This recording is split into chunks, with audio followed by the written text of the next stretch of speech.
ఆంధ్రప్రదేశ్ ఎన్నికల్లో రాజకీయ నేతల అనుచిత విమర్శల మీద ఎలక్షన్ కమిషన్ కొరడా జులిపిస్తోంది. రాష్ట్రంలో ఎన్నికల కోడ్ అమలవుతున్న నేపథ్యంలో ప్రత్యర్థుల మీద ఆచితూచి విమర్శలు చేయాలని సూచిస్తోంది. అయినా పట్టించుకొని రాజకీయ నేతల మీద చర్యలకు సిద్ధమవుతోంది. ఇందులో భాగంగా పీసీసీ చీఫ్ వైఎస్ షర్మిలకి ఈసీ నోటీసులు జారీ చేసింది. ఆమె మీద తాజాగా వైసీపీతో పాటు వివేకా కేసులో అప్రూవర్గా ఉన్న దస్తగిరి చేసిన ఫిర్యాదుల మేరకు నోటీసులు పంపించింది. కడప లోక్సభ స్థానంలో కాంగ్రెస్ అభ్యర్థిగా బరిలో ఉన్న వైఎస్ షర్మిల ఈ మధ్య మాజీ మంత్రి వివేకానందరెడ్డి హత్య కేసులో వైఎస్ అవినాష్తో పాటు ఇతరుల పాత్ర మీద తీవ్ర విమర్శలు చేస్తున్నారు. ఎన్నికల ప్రచారంలో పదే పదే వివేక యొక్క కేసును ప్రస్తావిస్తున్నారు. దీని మీద ఇప్పటికే కడప కోర్టు కూడా ఆమెకి వివేక కేసు మీద వ్యాఖ్యలు చేయొద్దని ఆదేశాలు ఇచ్చింది. ఈ నేపథ్యంలో వైసీపీ నేత మల్లాది విష్ణు కూడా ఈసీకి సందర్భంగా ఫిర్యాదు చేశారు. వివేక కేసులో దస్తగిరి పేరును కూడా ఎన్నికల ప్రచారంలో ప్రస్తావించడం మీద ఆయన కూడా ఈసీని ఆశ్రయించారు. దీంతో స్పందించిన ఎన్నికల సంఘం ఈ వ్యాఖ్యల మీద వివరణ ఇవ్వాలని కోరుతూ షర్మిలకు నోటీసులు ఇచ్చింది. మల్లాది విష్ణు దస్తగిరిలో ఇచ్చినటువంటి ఫిర్యాదును పరిశీలించిన ఎన్నికల కమిషన్ ఈ నోటీసులు ఇచ్చింది. ఇందులో షర్మిల ఎన్నికల కోడ్ ఉల్లంఘించినట్లు ప్రాథమికంగా గుర్తించింది. కాబట్టి 48 గంటల్లోనే ఫిర్యాదుల మీద వివరణ ఇవ్వాలని షర్మిలకు సీఈఓ ముఖేష్ కుమార్ మీనా నోటీసులు జారీ చేశారు. గడువులో వివరణ ఇవ్వకుంటే ఎలాంటి నోటీసు ఇవ్వకుండా చర్యలు తీసుకుంటామని ఇందులో పేర్కొన్నారు.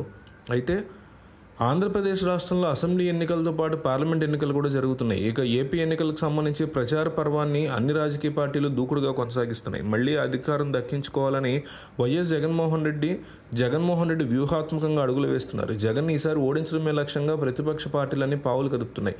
మరీ ముఖ్యంగా ఏపీలో కాంగ్రెస్ పార్టీ తరఫున ప్రచారం నిర్వహిస్తున్న వైఎస్ షర్మిలకి అండగా ఎన్నికల ప్రచారాన్ని సాగిస్తున్న దివంగత వైఎస్ వివేకానందరెడ్డి కుమార్తె సునీత జగన్ని టార్గెట్ చేసుకుని ఎన్నికల ప్రచారాన్ని సాగిస్తున్నారు.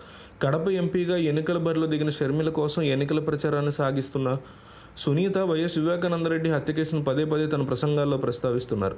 వైఎస్ వివేకానందరెడ్డి హత్య కేసులో అవినాష్ రెడ్డి పాత్ర ఉందని చెప్పి ఈ ఎన్నికల్లో అవినాష్ను ఓడించాలని వైఎస్ వివేకానందరెడ్డి హత్య కేసులో తాను న్యాయ పోరాటం చేస్తున్నానని చెప్పి సునీత తనకి మద్దతు ఇవ్వాలని కోరుతున్నారు. వైఎస్ షర్మిలని గెలిపించాలని అభ్యర్థిస్తున్నారు. మరోవైపు వైఎస్ షర్మిల కూడా వైఎస్ వివేక హత్య కేసును పదే పదే ప్రస్తావిస్తున్నారు. అయితే తాజాగా కడప కోర్టు 2019 ఎన్నికలకు ముందు జరిగిన వైఎస్ వివేకానందరెడ్డి హత్య కేసును ఇప్పుడు ఎన్నికల్లో వాడుకోవడాన్ని తప్పుపట్టింది. సునీత షర్మిల మీద తీవ్ర వ్యాఖ్యలు చేసినటువంటి కోర్టు వైఎస్ వివేకానందరెడ్డి హత్య అంశాన్ని ప్రస్తావించకూడదని, ఎన్నికలు ముగిసే వరకు అధికార ప్రతిపక్ష పార్టీల్లో ఎవరూ వివేక హత్య మీద మాట్లాడకూడదని తేల్చి చెప్పింది. అయితే తాము కడపలో న్యాయం కోసం ఎన్నికల్లో ప్రచారం చేస్తుంటే కోర్టు అడ్డు చెప్పడం సరికాదని సునీత ఆవేదన వ్యక్తం చేస్తూ హైకోర్టుకు వెళ్తామని పేర్కొన్నారు. అక్కడ కూడా వివేక హత్య కేసును ఎన్నికల ప్రచారానికి వాడకూడదని హైకోర్టు కూడా అభ్యంతరం వ్యక్తం చేసే అవకాశాలు గట్టిగా ఉన్నాయని చెప్తున్నారు. దీంతో సునీత షర్మిల వాట్ నెక్స్ట్ అని అందరూ ప్రశ్నిస్తున్నారు. వివేక హత్య కేసు ఉదంతం లేకపోతే ఏ అంశంతో ప్రజాక్షేత్రంలోకి వెళ్తారని అందరూ ఉత్కంఠగా ఎదురు చూస్తున్నారు.